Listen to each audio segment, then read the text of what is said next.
O silêncio das estradas de terra do interior brasileiro nunca foi completo. Em muitas regiões, depois da meia-noite, moradores antigos juram que o som de cascos quebrava a calmaria, vindo rápido demais para ser um cavalo comum.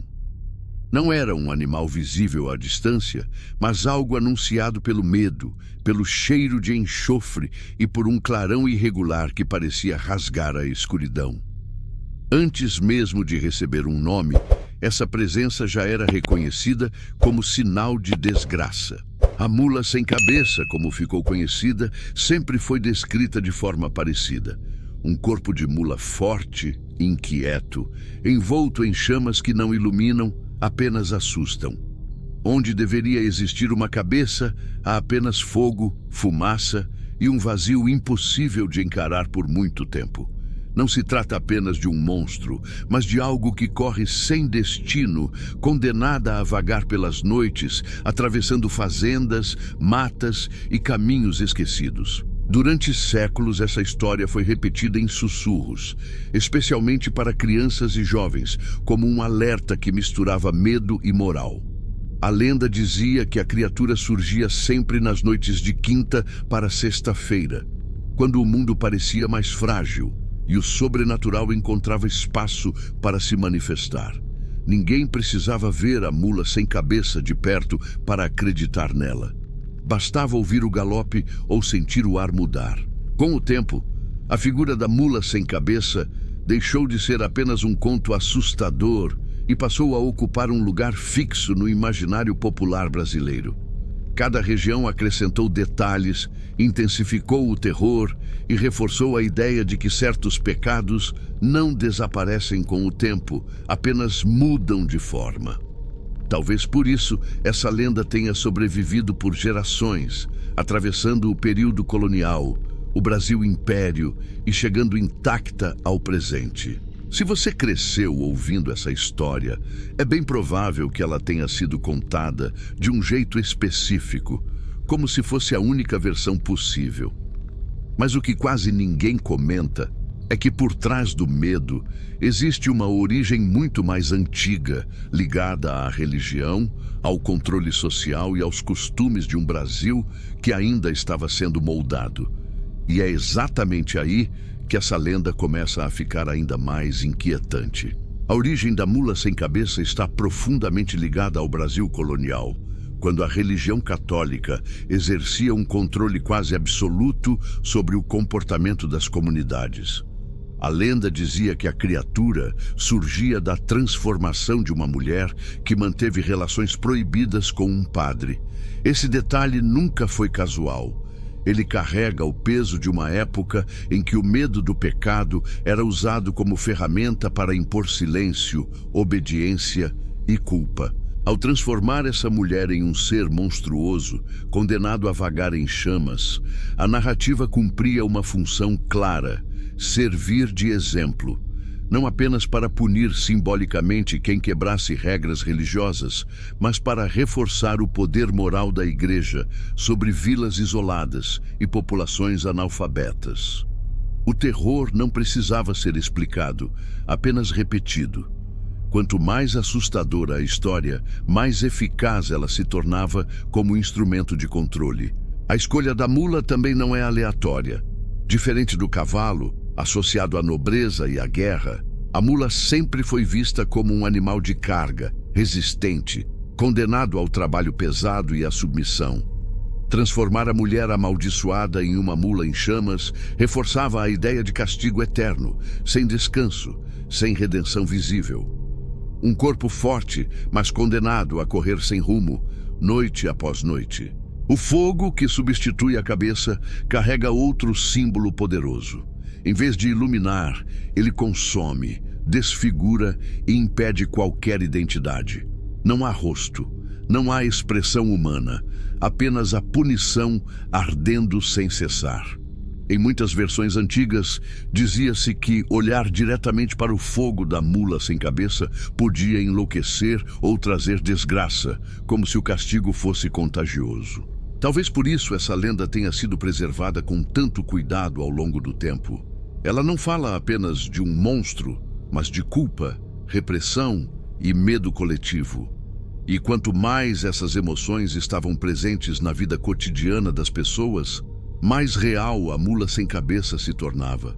Se essa história já foi usada para controlar comportamentos, vale a pena se perguntar por que ela ainda causa arrepio até hoje. Se você já ouviu essa lenda sendo contada de forma diferente, com outros detalhes ou regras, isso não é coincidência. Em cada canto do Brasil, a mula sem cabeça assumiu novas formas, adaptando-se aos medos locais e às tradições regionais. E é nessas variações que a história começa a revelar ainda mais coisas ocultas. Em algumas regiões do Brasil, a mula sem cabeça não corre apenas por estradas de terra.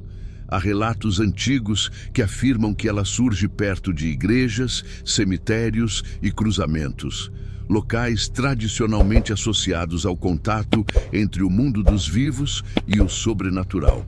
No Nordeste, por exemplo, dizia-se que o galope ecoava mais forte próximo a capelas abandonadas, como se a criatura fosse atraída justamente pelos símbolos da sua própria condenação. No Sudeste, especialmente em áreas rurais de Minas Gerais e São Paulo, surgiram variações que descrevem a mula sem cabeça soltando relinchos agudos, quase humanos, capazes de gelar o sangue de quem escutasse. Nessas versões, o fogo não se limita ao pescoço, mas percorre o corpo inteiro, deixando marcas queimadas no chão por onde passa.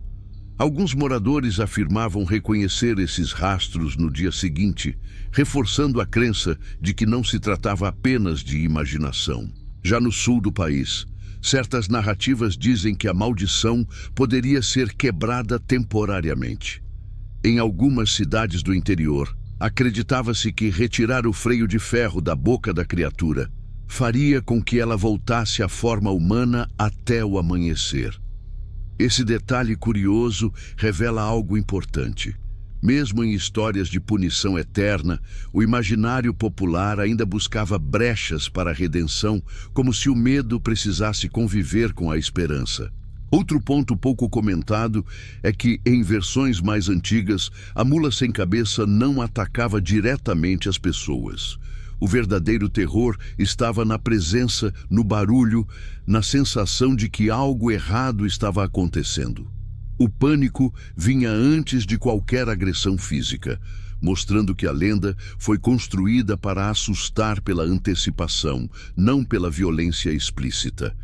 Isso tornava a história ainda mais eficaz ao ser contada à noite, à luz fraca de lamparinas. Se você cresceu em uma região rural, talvez tenha ouvido alguém jurar que viu ou ouviu a mula sem cabeça passando. Esses relatos pessoais sempre deram força à lenda, porque transformam o folclore em algo próximo, quase palpável. E quando uma história se mistura com experiências reais, mesmo que distorcidas pelo tempo, ela ganha uma força difícil de ser apagada, atravessando gerações sem perder o impacto. Com o passar do tempo, estudiosos do folclore começaram a observar que a mula sem cabeça não sobrevivia apenas pelo medo, mas pela forma como dialogava com a vida cotidiana. A lenda funcionava como um espelho distorcido de valores sociais, especialmente ligados ao papel da mulher, à religião e à culpa. Ao ser repetida geração após geração, ela ensinava sem precisar explicar, usando o terror como linguagem principal. Curiosamente, mesmo quando a influência direta da igreja diminuiu em muitas regiões, a mula sem cabeça continuou presente. Isso acontece porque a história deixou de ser apenas uma punição religiosa e passou a representar algo mais amplo: o medo do julgamento social. A criatura não surge em grandes cidades iluminadas, mas em caminhos isolados, onde o silêncio amplifica qualquer culpa não dita. Outro detalhe inquietante é que, em várias versões, a mula sem cabeça não aparece para quem a procura. Ela surge para quem está desprevenido, voltando tarde para casa ou atravessando lugares evitados à noite. Isso reforça a ideia de que a lenda se alimenta do descuido, da quebra de regras não escritas, como se a noite fosse um território onde antigas leis ainda valem. Há também quem diga que a lenda mudou junto com o Brasil, mas nunca desapareceu. Em vez de ser apenas um castigo divino, ela passou a ser vista como um aviso, uma herança cultural que carrega medos antigos adaptados a novos tempos. Talvez seja por isso que, mesmo hoje, ouvir essa história ainda causa desconforto, mesmo sabendo que se trata de folclore.